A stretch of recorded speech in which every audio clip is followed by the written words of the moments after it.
Hello friends, welcome back to my channel. ఈరోజు మన ఛానల్లో ఎండు నత్తళ్ళ కూర.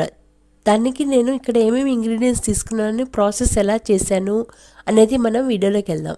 ఇక్కడ నేను ముందుగా పావు కేజీ ఎండు నత్తళ్ళు తీసుకున్నాను. పావు కేజీ ఎండు నత్తళ్ళకి పావు కేజీ పెద్దలపాయలు చాప్ చేసుకుని పక్కన పెట్టుకున్నాం. ముందుగా మనం ఎండు నత్తళ్ళ కూరకి స్టవ్ ఆన్ చేసి మంటని మీడియం ఫ్లేమ్లో పెట్టి మూకుడు వేడిన తర్వాత 1.5 స్పూను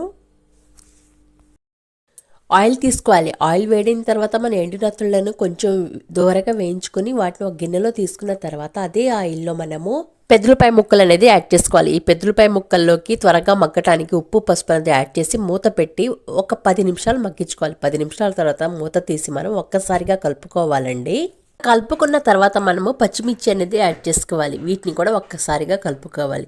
ఎండు నత్తళ్ళ కూరలో మనం పచ్చిమిర్చి ఎక్కువ వాడుకుంటే టేస్ట్ అనేది బాగుంటుంది. ఇంకా ఆ తర్వాత పావు కప్పు వాటర్ అనేది యాడ్ చేసుకోవాలి. ఉల్లిపాయలు అడగంటకుండా మూత పెట్టి ఒక 5 నిమిషాలు మగ్గించుకున్న తర్వాత మూత తీసి మనము కూరకి కావాల్సినంత కారం, 1 టీ స్పూన్ ధనియాల powder, 1 teaspoon garam masala, 1 teaspoon fish masala అనేది యాడ్ చేసుకుని ఒక్కసారిగా కలుపుకోవాలి.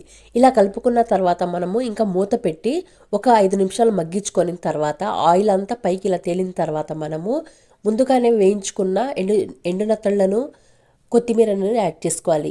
ఈ కర్రీలో కొత్తిమీర మరింత వేసుకోండి, చాలా బాగుండిద్ది, రుచిగా ఉండిద్ది. ఇంకా వీటినన్నిటిని మనం ఒక్కసారిగా కలుపుకొని మనము మూత పెట్టి మంటని లో ఫ్లేమ్లో 2 నిమిషాలు మగ్గించుకోవాలి.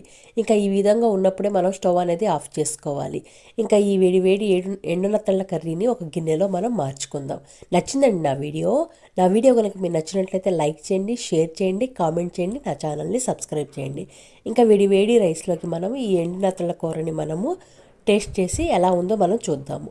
మీరు కూడా తప్పకుండా ట్రై చేయండి.